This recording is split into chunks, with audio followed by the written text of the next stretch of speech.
Hello everybody, my name is Sylvie. Welcome to my first video essay. Today I'm going to be talking about The Metamorphosis by Franz Kafka.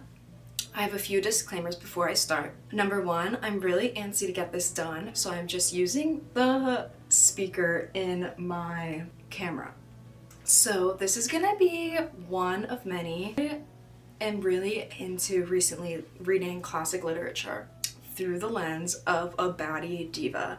So what I mean by that is I think that a lot of classic literature and also just a lot of things that are kind of like renowned as being all-knowing are super inaccessible. But more specifically, it's kind of a boys' club. Anyway, I just wanted to talk about the things that I'm really interested in, but from a feminist and sometimes lesbian perspective. I can't believe I'm so late to the game with reading The Metamorphosis. But I finished it about, I don't know, a month or two ago, and I have this copy, which has an introduction from David Cronenberg. I do love him as a director. I love like the immersion of film and literature because it's all so interconnected, and I will be talking about his introduction to the book pretty shortly.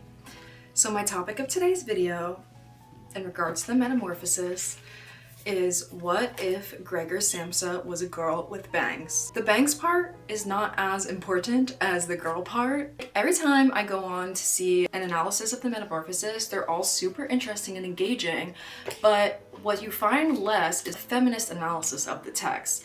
And I'm not saying a feminist in the way of trying to critique Kafka. That's not what I'm gonna do. There are critiques out there of him, and if you want one, you can go look for one. I don't see this as a critique necessarily, because I loved the book. I loved it, I loved it, I loved it, and just how it is, I loved it, and I related to Gregor so much. But I think it's even more interesting to see it from a female perspective. I think that this book can be applied in a lot of different regards, but I'm gonna try to stay on the topic of womanhood so that I do not go into a crazy tangent, because that is what will happen.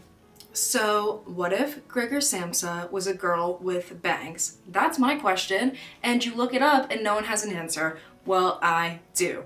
To start off this video, I'm gonna go over a quick introduction to The Metamorphosis, just kind of what it's about. I'm not going to get super in-depth in it because, I mean, spoiler warning, I will be spoiling it in this video. I'm assuming if you're watching it, you would probably have already read the book, but I will just go over just a refresher for the brain.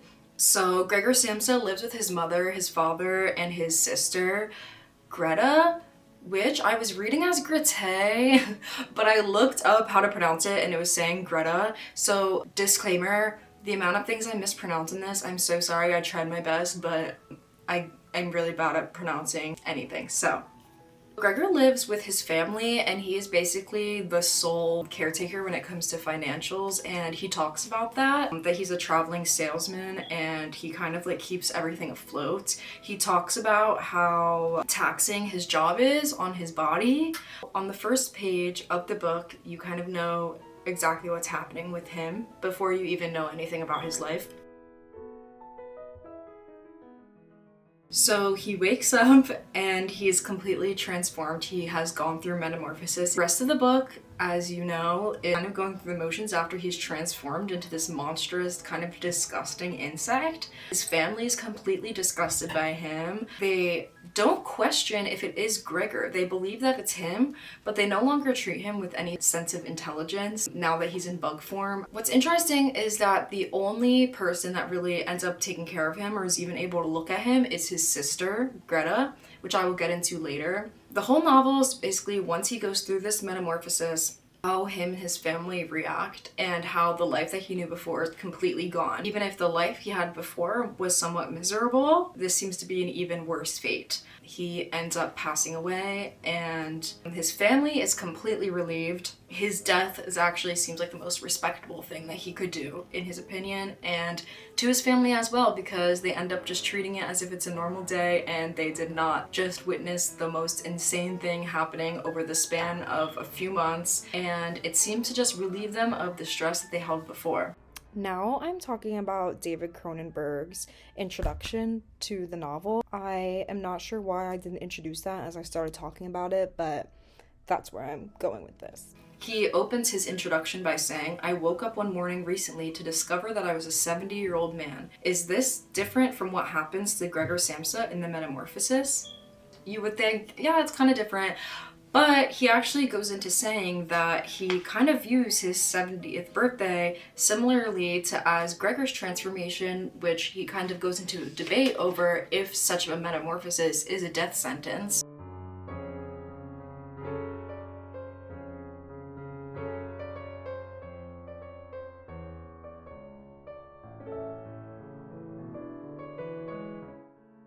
How I interpret this is that Cronenberg wakes up one day in a 70-year-old man's body. The way that the world perceives you once you kind of change when you age, the life that you knew before doesn't exist anymore. You're no longer your young self, and this is either in physicality, your body physically can't handle things anymore. No matter how healthy you are, there are things that you're no longer able to do. Likewise, the way that the world has viewed you your whole life, they will view you differently now that you are older.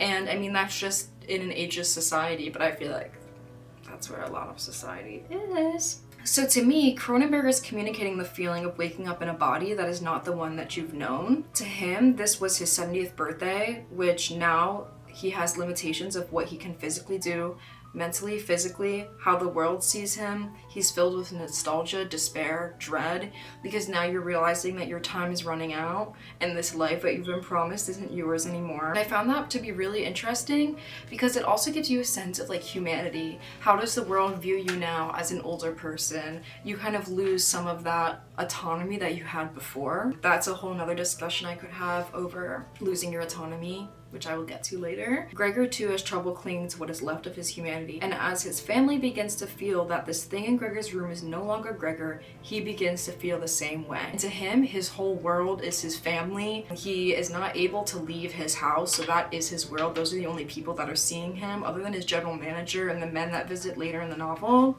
So the way that his entire world is viewing him is completely different, and they don't view him as human anymore. I mean, he's physically not, but he still has all the mental capacity of human.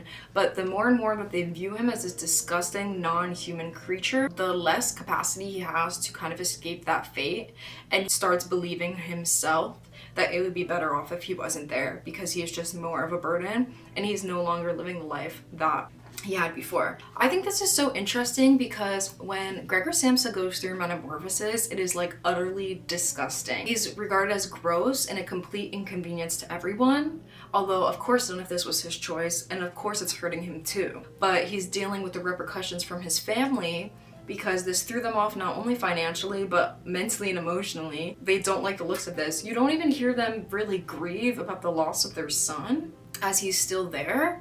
They like acknowledge him as Gregor, but also as if he's no longer Gregor, which is really interesting. And either sides of that coin, there's not really the acknowledgement of losing their actual son, which is interesting. He just becomes a complete burden and a disgust, and they can't even look at him. His transformation into a completely disgusting bug brings me to Ovid's Metamorphoses. From what I could find, like, there's really no correlation between the two texts. Ovid's Metamorphoses were written like way long before this. Obviously they just have the same word, metamorphosis, in their title. But I think that it's very interesting to note because although they don't relate at all in their structure or kind of the themes that they're getting across, both deal with a complete transformation and a complete metamorphosis. But what I find so interesting is the differences in the metamorphoses depending on the gender of the person going through such metamorphosis. So the first excerpt from Ovid's that I want to reference is Daphne and Apollo. Daphne is regarded as the first love of Apollo, which she completely disagrees with. She is not interested in him. She does not reciprocate Apollo's feelings to her. She doesn't want anything to do with it. A quote from the text is, "Though many sought her, she refused them all. She did not want a man and never had." She basically is spending the majority of this text trying to escape Apollo and his advances towards her, his sexual advances towards her, because she does not want to be involved at all. She does not want to be associated with a man, especially not sexually, and she never once reciprocates his desire for her. Of course, this doesn't stop Apollo. He is overwhelmed by his desire for her and believes that he is meant to be with her and that he is her love. So he keeps trying to pursue her, which she is disgusted by and she wants nothing to do with. So in her last attempt to get away from him and live her life on her own, she screams out, "Help, Father, if these streams of yours are holy, destroy what makes me pleasing, change my form." So this is when she's basically asking the god above her to please change her form and incite her metamorphosis. She is turned into a laurel tree. Of course, this does not stop him, as he is still able to find her. He touches her trunk and feels her chest still trembling beneath the bark. He hugs the rose-like arms, kissing the wood, which still resists his kiss. Even as a tree, she's still resisting, but he refuses and he still takes over her. So basically, he's able to find her as a tree, he's still able to take her over, and he basically is able to use her leaves as decoration for himself. I find this so particularly interesting because when Gregor goes through a metamorphosis that makes him non-human, this turns everyone away from him, disgusted by him. He loses any sense of humanity. But when the women in Ovid's Metamorphoses go through a similar metamorphosis, their womanhood is still seen through it all. Even though now she is no longer human, she's completely non-human, he still is able to take advantage of her, and she is still perceived by him to be the woman that he desires. They're both losing complete humanity, but somehow her femininity is still attached to her, the femininity that makes her less than him in power, but more desirable, still stays with her. She can't escape it. That brings me to Neptune and Ceres, which I don't know if that's pronounced right either, but I googled it and that's what it said. And it feels wrong, but I don't know. So basically, she goes through a similar situation as Daphne, but for her, she is assaulted by Neptune. After such an assault that is so traumatizing, she never wants to go through such a thing again, and she asks, quote, "Such an assault demands a major wish. Make it impossible for me to suffer such a thing again. Make me not female. This is all I want." She ends up getting turned into a male. But what I find so interesting about her is she isn't even particularly saying specifically, "I would like to turn into a man." She's saying anything other than a woman. Make me not female. Because she knows that it is the womanhood and the femininity itself that is attaching her to such forms of abuse, assault, and trauma. So for her, she wasn't exclusively given the option to turn into a bug, but if I had to guess, if she was turned into a bug, I think similarly to how Gregor's family can still acknowledge him as Gregor, I think if she was turned into an insect, she would still be acknowledged as the woman that she is, in the regards that it would honestly make it even easier for people to victimize her due to the access that being a bug with less agency and control would give to her, versus Gregor himself.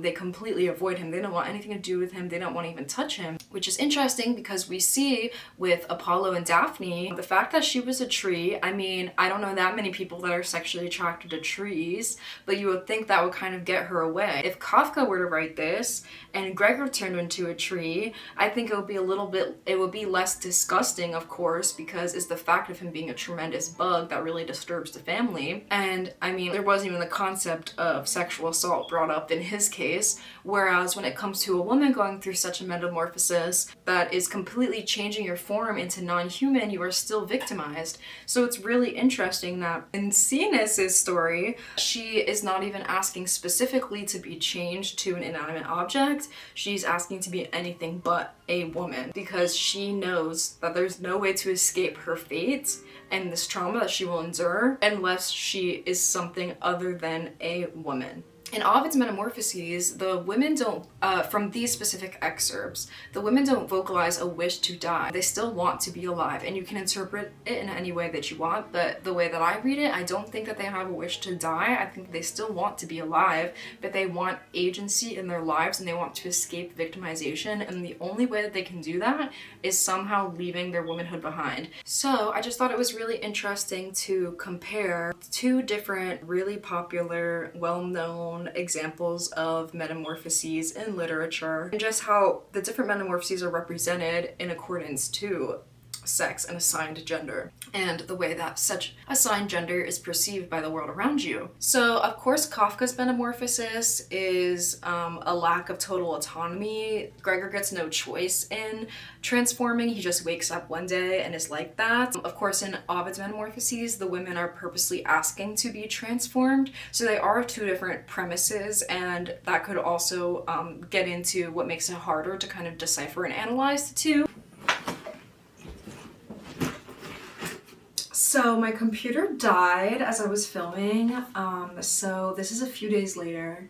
Anyway, so now I'm gonna get back to what I was talking about. Since I've gone over my introduction to the Metamorphosis, David Cronenberg's analysis, and Ovid's Metamorphoses, I am going to be moving on to Greta. Greta is Gregor's sister. As I've mentioned many times, since Gregor's family was completely disgusted by him, I think that Greta's reaction to his metamorphosis is really interesting. And this gets us into an analysis of the women who are present in Kafka's writing. I read this piece written by Sultana Musfika Rahman. I apologize if I mispronounced the name at all, but she wrote this really interesting piece called Becoming a Woman, Greta's Journey Towards Finding Her Identity and the Defiance of Gender Roles in Kafka's The Metamorphosis. A lot of what she put into writing is things that I was already thinking, and I really liked how she pulled a ton of quotes. It was a really interesting text, so I'm going to be referencing that a few times throughout my analysis of Greta's treatment in the text. So Sultana's argument throughout this piece is that the oppression of women in the house is highlighted by the transformation of Greta. So basically she argues that Gregor was not the only one going through a metamorphosis, Greta was as well. But the way that the two transformations are treated is kind of different. Of course, as I said, Gregor was the sole provider of the household, so once he is no longer able to work, Greta has to take over basically. His mother is kind of in shock and his dad is a deadbeat, in my opinion. So Greta's taking over a lot of the administrative duties of the household, and she is also the only one that feels comfortable interacting with Gregor, even if it's only in the slightest regards. So she drops off like food scraps to him.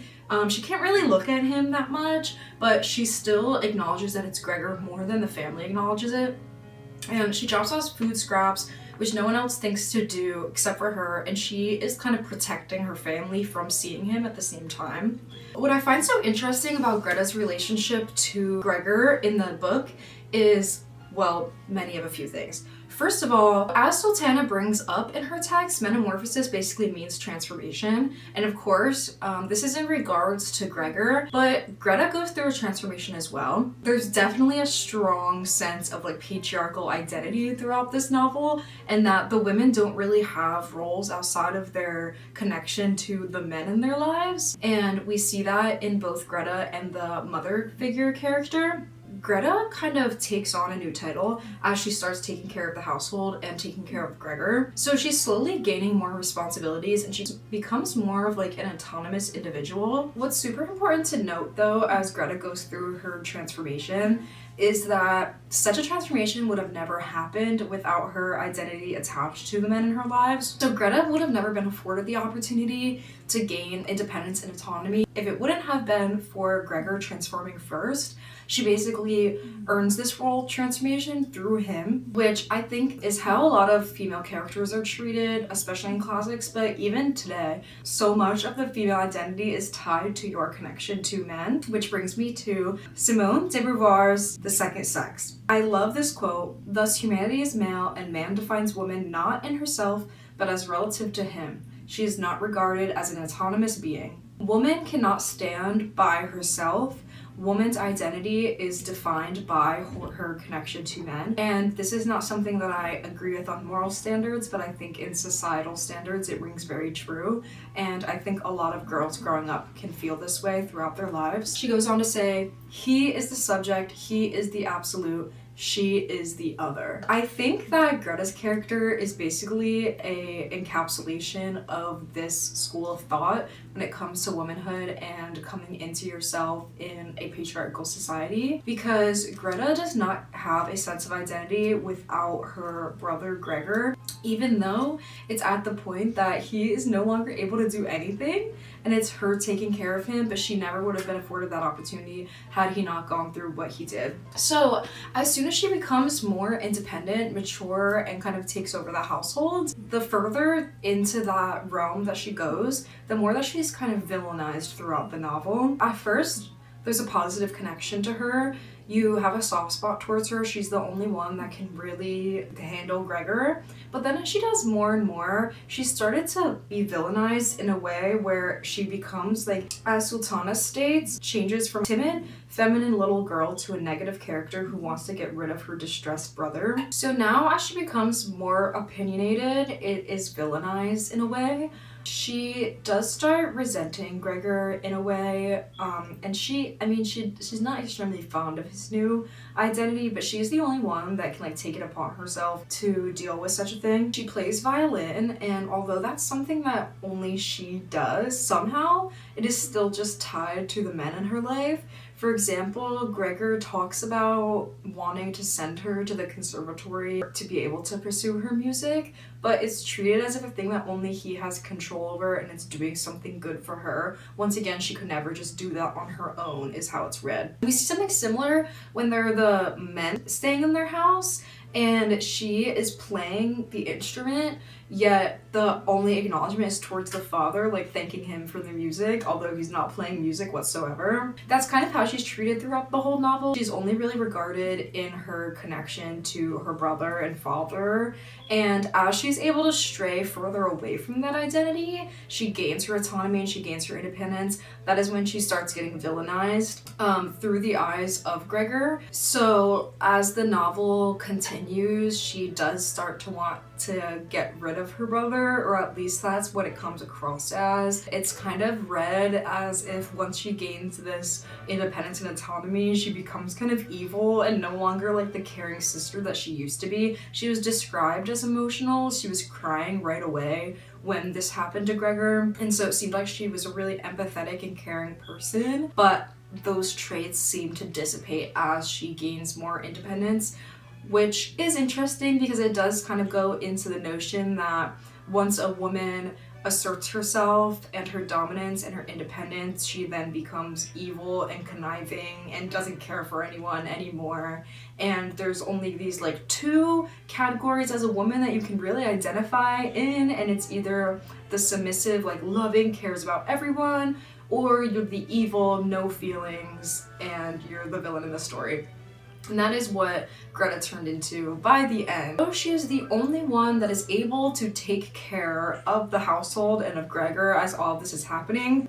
She gains all of this autonomy. She goes through an entire transformation of herself and her identity as a person and also a woman, only to later be led to marry a wealthy man. It basically ends with her family looking at her, thinking about how she would be such a good candidate for a wealthy man to take care of her and the family. It's so crazy because although she goes through this whole identity change of being able to gain those independencies that she never was afforded before, and she can clearly hold her own, at the end of the day, once that situation is done and dealt with, she no longer has that connection to Gregor that gained her such autonomy, and she goes back to her role of just simply being a woman, and her parents' only vision for her is to marry a wealthy man to support herself and her family. Just so funny because she clearly can do it on her own. Once again, it falls back down to her womanhood once again. She doesn't have that attachment to the male anymore that is affording her that autonomy, so she no longer has it.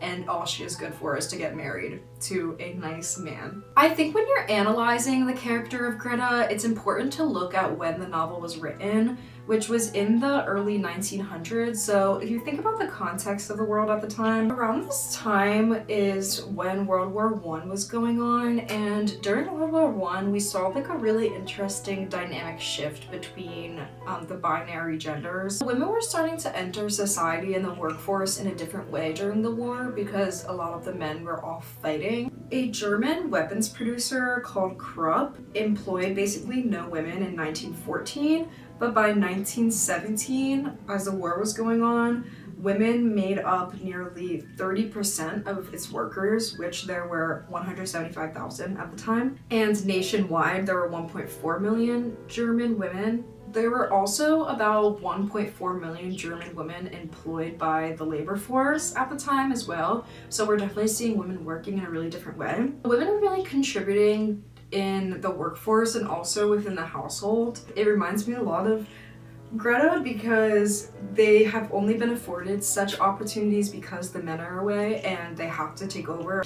The government is acknowledging that they are important to be able to keep society flowing while the men are away. So there was also a group of women called the Hello Girls, which were operators of switchboards. They would do physical training, they would observe military protocol, wore identity discs, and they worked on the front lines. And so they're really important to war efforts at the time when it comes to labor-wise. But after the war, they did not receive veteran status or any benefits whatsoever until 1977. So their work was totally not acknowledged. Once the war ended and the men were back in the household, a lot of women got pushed out of their roles no matter how helpful they were to the efforts at the time. The men were always prioritized when it came to fulfilling those jobs, even the jobs that the women had been holding for a good chunk of time. They were forced out of jobs they secured during the war.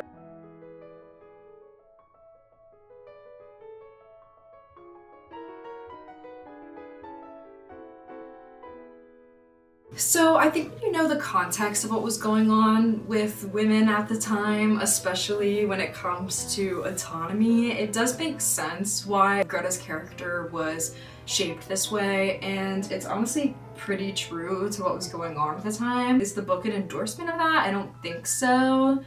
But when you're making such a big critique on wider culture with such an interesting concept such as transforming into a bug, I think that you also have the opportunity to critique another side of the culture. But it seems like at the end of the day, women's needs and struggles kind of fall by the wayside when it comes to just supporting the male protagonist. We definitely see this with Greta, and it's almost just somewhat accepted. Although I think it depends the eyes that you read it from, because when I finished the book and saw that they were talking about wanting to marry her off, I was like disturbed, disgusted.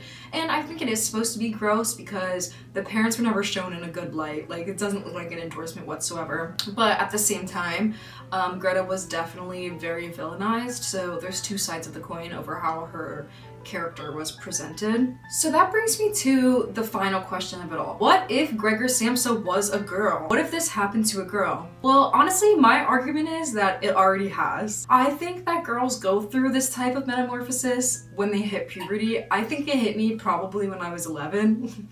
But I really believe that every girl goes through a disgusting, traumatizing, and all-encompassing metamorphosis when they go through puberty. Of course, as everyone grows up, everyone does to an extent. As is the human experience, you're constantly snowballing into something bigger or different or reshaping who you are, and you're always going to be transforming, and that's something that comes with age, as Cronenberg would agree. But I think that when it comes to girls, there comes a time, and sometimes it feels like it just happens overnight. You wake up one day, and similar to what Cronenberg describes on his 70th birthday, where you wake up and the body that you had before no longer exists, you start developing, and it's different for everyone, but suddenly you're acknowledged by the world as a woman. Through your childhood, there's always remarks of misogyny and sexism. It seeps through the cracks of everything. And You don't really know what it means.